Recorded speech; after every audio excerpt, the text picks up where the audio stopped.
Matthieu. Le livre de Matthieu. Matthieu chapitre 13. Oui. Et on va parcourir, on descend, on va jusqu'à 44. Jusqu'à quoi? Non, on commence à partir de 44. Le royaume des cieux est encore semblable à un trésor caché dans un champ. L'homme qui l'a trouvé le cache, et dans sa joie, il va vendre tout ce qu'il a et acheter ce champ. Jusqu'à combien? Bon, on va tout lire, mais je ne pourrai pas tout expliquer. Je vais seulement expliquer le 44. Donc, tu peux lire le 44, le 45 et le 47. Donc, 44, 45, 46, 47. Le royaume des cieux est encore semblable à un trésor caché dans un champ. L'homme qui l'a trouvé le cache, et dans sa joie, il va vendre tout ce qu'il a et acheter ce champ. Verset 45, le royaume des cieux est encore semblable à un marchand qui cherche de belles perles. Il a trouvé une perle de grand prix et il est allé vendre tout ce qu'il avait et l'a acheté. Verset 47, le royaume des cieux est encore semblable à un filet jeté dans la mer et ramassant des poissons de toute espèce. Quand il est rempli, le pêcheur le tire. Et après s'être assis sur le rivage, ils mettent dans les vases ce qui est bon et ils jettent ce qui est mauvais. Amen. Il en sera de Il même en à la sera fin de du même monde. à la fin du monde. Les anges viendront séparer les méchants d'avec les justes et les jetteront dans la fournaise ardente où il y aura des pleurs et des grincements des dents. Avez-vous compris toutes ces choses? Oui, répondit-il. Et il leur dit, c'est pourquoi tout scribe instruit de ceux qui regardent le royaume des cieux est semblable à un maître de maison qui tire de son trésor des choses nouvelles et des choses anciennes. Alléluia. Amen. Alléluia. Toujours dans le cadre de ma méditation RDC, le royaume des cieux, le royaume de Dieu. Donc, je ne sais pas dire si c'est le titre phare ou c'est l'inspiration phare du moment où on parle du royaume. Je dis toujours, et c'est quelque chose que vous savez, nous sommes des citoyens célestes, nous venons du royaume des cieux, nous sommes venus impacter, avoir une impactation sur la terre et retourner auprès de notre Père. Donc, nous sommes des missionnaires, nous sommes des ambassadeurs, nous sommes des ministres, nous sommes des ouvriers, nous sommes des serviteurs, nous sommes des hommes de Dieu. Ici, la Bible dit, le royaume des cieux le royaume des cieux est encore semblable à un trésor caché dans un champ. Lorsqu'il a trouvé, ici on parle de l'homme, excusez-moi, il a trouvé le cache et dans sa joie, il va vendre tout ce qu'il a et acheter ce champ. La première question que je m'en vais me poser, c'est-à-dire que quel trésor il a pu trouver, qu'il a bien voulu cacher dans un champ, au point où il s'en va vendre tout ce qu'il a. Pourquoi? Pour venir acheter ce champ. Ici, c'est rapidement pour illustrer ou démontrer l'importance du royaume de Dieu.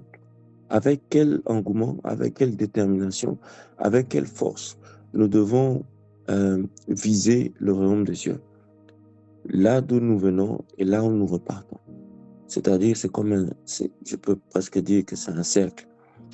La valeur, l'importance du royaume de Dieu dans la vie d'un enfant de Dieu ou dans la vie d'un ministre, d'un serviteur, d'un ambassadeur, d'un ouvrier de l'Éternel. Quel est ce trésor que cet homme-là va cacher? Et après, il fait quoi? Il va vendre tout ce qu'il a et il achète ce champ. Dans la méditation la plus simple que j'ai eue, c'est-à-dire que le royaume en tant que tel, le royaume des cieux, n'a pas de prix. Quand je dis ça n'a pas de prix, c'est-à-dire que effectivement, ça a un prix. Mais quand je m'en vais dire ça n'a pas de prix, c'est-à-dire que nous sommes prêts ou nous devons être prêts à entreprendre tous les sacrifices nécessaires et possibles afin d'avoir gain de cause, c'est-à-dire afin d'accéder à ce royaume, quitte à même faire des sacrifices. Et les sacrifices, c'est ce que nous faisons, comme maintenant.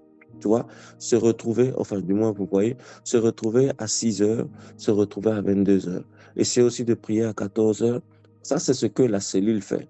Mais au-delà de ça, on a aussi des dévotions personnelles, on a des jeûnes, on a des méditations personnelles, on a des études bibliques personnelles, collectives avec les autres. En fait, c'est l'ensemble des exercices que nous entreprenons au quotidien ou bien hebdomadairement ou bien mensuellement dans notre vie afin de pouvoir acheter au travers de tous les efforts que nous faisons cette perle qui est si précieuse. Le royaume de Dieu n'a pas de prix. C'est-à-dire qu'il n'y a rien qui faille retenir dans sa vie pour empêcher l'accès au royaume de Dieu. C'est-à-dire que nous devons mettre tout en partie.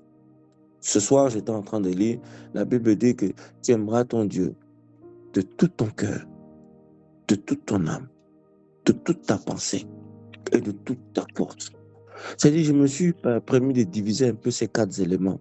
Qu'est-ce que c'est que le cœur? C'est le sentiment. C'est là où se trouvent tous les sentiments, les bons comme les mauvais. Qu'est-ce qu'on peut encore retrouver dans l'âme? L'âme, c'est ce qui me caractérise. C'est ce qui fait de moi l'ouvrier Billy. La pensée, ce qui est abstrait, qu'on ne peut pas voir. En l'occurrence, l'esprit.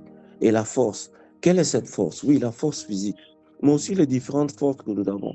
La force financière, la force intellectuelle, la force morale, la force aussi au niveau du patrimoine avec les enfants. Parce qu'à l'époque, les enfants constituaient une force, une armée.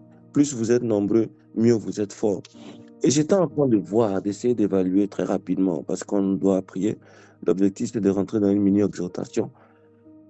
Combien coûte ce royaume des cieux dont on parle depuis pratiquement peut-être 3 semaines? La valeur, l'importance. L'homme ici, on dit, il a trouvé un trésor dans un champ. Et qu'est-ce qu'il fait? Quand il trouve ce trésor, il le cache. Pourquoi il le cache? C'est parce que c'est précieux. En réalité, ça veut dire quoi? Il ne veut pas que quelqu'un d'autre vienne le lui voler. Personne ne doit te voler l'accès à ton royaume des cieux. Personne ne doit t'empêcher d'accéder au royaume des cieux. Si ce n'est que toi-même, à dire que tu dois faire des exercices, à dire que tu dois entreprendre un certain sacrifice et tu dois t'engager dans une forme de discipline pour pouvoir accéder au royaume des cieux. Au point où, quand tu trouves ce trésor et dans sa joie, parce que réellement, c'est une joie. Il y a de la joie dans le royaume des cieux. Et c'est une joie qui ne dit pas son nom. Parce que c'est là où tu vivras éternellement. C'est là où tu seras éternellement, en compagnie de ton Père, en compagnie de ton Maître, en compagnie de ton Seigneur, en compagnie de ton Créateur. Et la Bible dit, il va vendre tout ce qu'il a. Tout ce qu'il a. Tout ce qu'il a, donc, c'est-à-dire tout ce qu'il a pu amasser sur la terre, tout ce qu'il a pu obtenir sur la terre, il s'en va vendre. Donc, si c'est les animaux, si c'est la voiture, si c'est le mortgage, tout ce qu'il est capable de vendre pour acheter cette terre, c'est-à-dire mettre tout à partie, le plus possible, pour pouvoir accéder au royaume. Donc, c'est-à-dire, rien ne doit empêcher ton salut. Rien ne doit t'empêcher, pardon, ta personne d'avoir le salut. Rien ne doit rentrer en opposition ou en résistance avec ton accès dans la terre promise, qui n'est autre que le royaume des cieux. Ici, je voudrais appeler à 2 éléments, le sacrifice et la discipline. Mais tout cela regorge de bien des éléments dont tels que la vision, la mission, l'objectif, le but, le goal, le désir, la volonté, et tous ces aspects-là que je mets dans le même panier, mais que je divise en 2 sections. Le sacrifice et la discipline. Le sacrifice de tout laisser tomber et la discipline de se battre, de faire tout en sorte, de telle sorte à ce que tu ne sois pas privé de ce royaume de Dieu. Donc c'est un combat qu'on fait avec peine, mais aussi avec joie, parce que c'est un grand trésor. C'est le plus grand trésor. Comme je disais la dernière fois, ce n'est pas l'accès au paradis. Nous, on ne va pas au paradis. On entend certaines religions qui disent « Ah, paradis, paradis ». Non, paradis, c'est juste la salle d'attente. Pour nous, c'est une salle d'attente. C'est où on sera en attendant de prendre l'avion céleste qui nous emmène dans la terre promise, qui nous amène dans le royaume de Dieu, qui nous amène là où notre papa veut que nous soyons. Donc notre objectif, il est différent. Nous sommes venus du ciel pour repartir au ciel. Et les missions que nous sommes en train d'entreprendre, l'évangélisation, la prédication et toutes ces histoires, le jeûne, la prière, c'est juste donc des ingrédients qui nous permettent de nous renforcer dans l'élan du sacrifice et de la discipline pour accéder au royaume de Dieu. Ce soir, nous allons prier pour le temps qui nous reste sur 3 volets. Le premier volet, évidemment, c'est de dire merci au Seigneur de ce qui nous a fait des citoyens célestes. Ça, c'est la première des choses. Le cachet que nous avons en tant qu'ambassadeurs, de pouvoir venir représenter notre Christ sur terre. Ça, c'est la première des choses.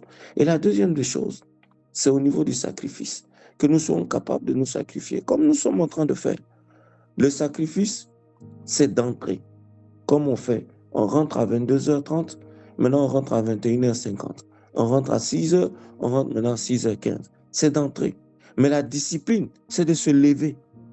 On peut entrer, on peut se rentrer, mais rentrer en retard.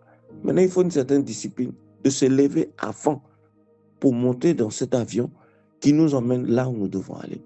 Donc, c'est bien d'éléments qui vraiment rentrent dans le but même de notre vie, afin de rendre possible l'accès au royaume des cieux. Alors, pour cela, nous allons prier, comme je dis, sur 3 éléments. Nous remercions le Seigneur pour cette faveur qu'il nous a faite d'être ministre, d'être ambassadeur, d'être des oints et des choisis de l'Éternel. Voici la première prière que nous allons formuler. Après, nous allons passer à au deuxième point, au troisième point. Au nom de Jésus-Christ, nous prions. Au nom de Jésus-Christ. Alléluia. Une vie de sacrifice. Ici, on parle d'une vie de sacrifice. Sacrifice est capable de tout abandonner.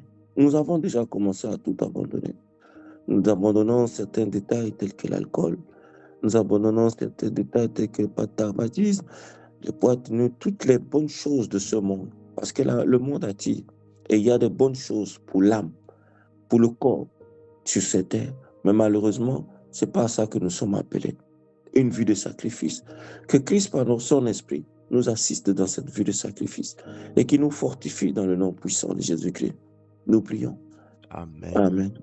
Le dernier sujet que nous allons élaborer ensemble, c'est la discipline.